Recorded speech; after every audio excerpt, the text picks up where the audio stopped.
It certainly has taken a bit of time to go through the style guide, but I think it is well worth it to have done so. In fact, whatever you might think of this presentation in terms of its length and detail, I can tell you that it's a very good approximation of what you would receive if you were to take this class in an on-campus setting. I probably would spread the material over 2, 3, or more class sessions, doing only maybe 10 or 15 minutes of it at a time, but I would in fact have to go through all of these things to make sure that you are successful in this project. In fact, make sure that you read the entire section dealing with the style guide, all 18 items of it again. It wouldn't hurt you to take a look at the video that deals with it again. You really can't do too much with it. Now, let's go on to actually presenting your findings. And the first thing that you have to do is to find the document that you stored for the last assignment on your flash drive, and you have to open it.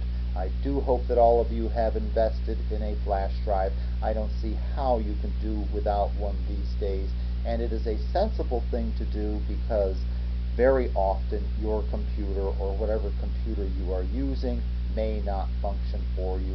You could lose your assignment, and that is something that you do not want to have happen. Also, you really have to do this assignment on a computer that has some authentic version of the Microsoft Word program on it. There is no way that you can get around this requirement, so please don't even try to do so.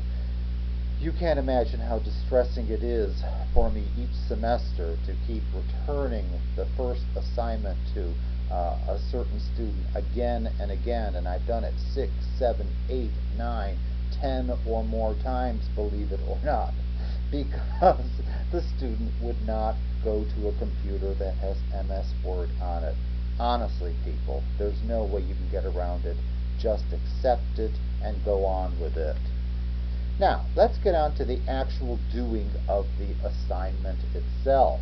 And notice how I present this to you. I say, prepare to write paragraphs that will result in text. Prepare to write paragraphs that will result in text. That's a very interesting way to tell you to write something, isn't it? And the reason that I'm telling you this is because this is not an essay, a research paper, or whatever else you might have in mind. Again, this is not an essay, a research paper, or whatever else you might have in mind. And you'll see why exactly in a second. But make sure, first of all, that you are prepared to write paragraphs according to the specifications given above. If you present me with paragraphs that do not fit those specifications, I simply won't read it. I'll give you a 0. I'll return it to you, and you'll have to do it over and over and over again until you get it right, and you'll still get no points for it. But you'll have to do it in order to go on to the next assignment. So make your life easy and make sure that all of your paragraphs fit the specifications that are given above, and also this very important specification that is given here. It says, do not write any paragraph that has the character of an introduction, a transition, or a conclusion. Again, none of your paragraphs can have the character of an introduction, a transition, or a conclusion. None of your paragraphs can function as introductions, transitions, or conclusions. And what does this mean? Well, it basically means that you have a very easy task ahead of you because you don't have to bother introducing anything, drawing any conclusions, or concluding it in some formal way, or effecting some sort of a transition or a connection or passage from one thing to another. Basically, You're not writing an essay, you're not writing a research paper, or any other sort of literary genre that you might have in mind here. In fact, if you were to write, let's say, an essay or a research paper, and if you had no introduction in it, no conclusion to it, and no transitions in it, you know that it would not be accepted. It simply would not be an essay or a research paper. Now that we have established that you are not going to write an essay or a research paper, and that you are not going to write any paragraphs that serve as introductions, transitions, or conclusions, let's go on to what you're actually going to be doing. And it really is very easy. I want you to write first to write exactly 3 paragraphs, and I do mean exactly 3 paragraphs on your first subtopic. Okay? I want you to write 3 paragraphs on your first subtopic. So whatever your first subtopic is, set about writing 3 paragraphs on it. And again, don't write any paragraphs that serve to introduce this subtopic or to conclude it, and don't write any sort of transition in any of these paragraphs, and certainly not in the last of these paragraphs, to any other subtopic. And in fact, I want you to think about this again. I want you to write 3 paragraphs. Now, let's take a look at what I would see when I go through your assignments. When I go through this assignment, I will simply scan them, and I'll be able to tell exactly what you've written about in each paragraph. The first paragraph is on the first subtopic. That's great. I want 1 paragraph there. The second paragraph is on the first subtopic as well, so that's great. 2 out of 3 so far. The third paragraph is on the second subtopic. Something is wrong with that, isn't there? Because all you have are 2 paragraphs on the first subtopic, not 3. And you know exactly what that results in. You don't want this to happen to you, do you? Okay? So make sure that you write exactly 3 paragraphs on the first subtopic before you do anything else. Now, after you have done that, you should then write paragraphs on your second subtopic until you reach a specified length for the text. Again, notice that I have not specified exactly how many paragraphs you are to write on your second subtopic, and I have not yet specified exactly what the total length for the text is. So basically, you will start writing paragraphs on your second subtopic after you finish the one for the first subtopic, and you'll stop once the following total length for the text is met. And basically the total length of the text is exactly as it is specified here. Your last paragraph will be the first one that ends on the second page of the form. Again, your last paragraph will be the first one that ends on the second page of the form.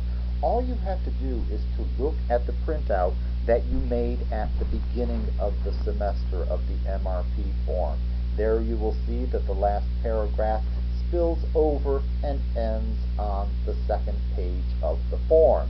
And you have that in the sample that I have provided for the purposes of this video. It starts on the first page here, goes down to the bottom of the page, and the last paragraph of it is the first one that ends on the second page.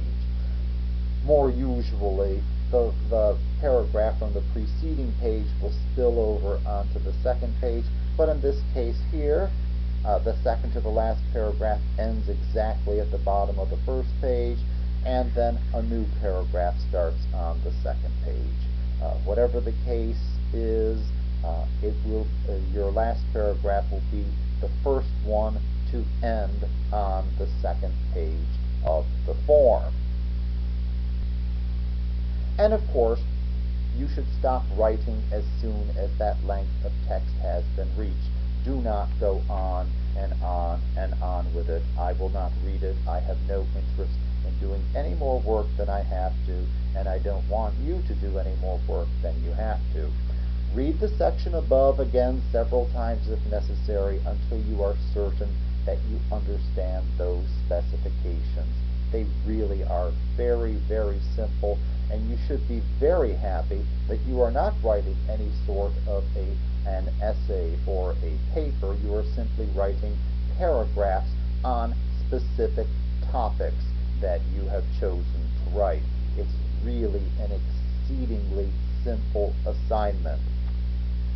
Now, you already know exactly how to put the paragraphs onto the form because you have seen it in the illustration that I provided you, but I've written it out for you. Write your first paragraph in the yellow text entry of the MRP form that is named Section 1, second paragraph in Section 2, third paragraph in Section 3, etc. And let's go to the form just in case this isn't perfectly clear for you, but notice that the first paragraph begins in Section 1. Notice that the second paragraph begins in Section 2. The third paragraph is in Section 3. The fourth paragraph is in Section 4, and so on. I don't think it could get any easier than that. Again, make sure that you read the specifications for this assignment carefully and go through it several times if necessary until you are certain that you understand those specifications. And also, I encourage you, in fact, I do urge you to make sure that you put yourself in the right frame of mind for this assignment, especially what I have stated here. This is not an essay, a research paper, or whatever else you might have in mind. No paragraphs that function as introductions, transitions, or conclusions. I'm absolving you of all the work that you would have to do to write these things and to craft them to make all of these things work together. I'm cutting your work down to the bare minimum, and I insist that you follow these specifications. If you transgress them and you decide that you feel like writing an essay or a research paper, I will reward you for it with a 0. Do not consider it. Get it out of your mind now, and make sure that your work fits the specifications that are given here. It can be a very easy, pleasant, and profitable task for you if you simply follow the directions.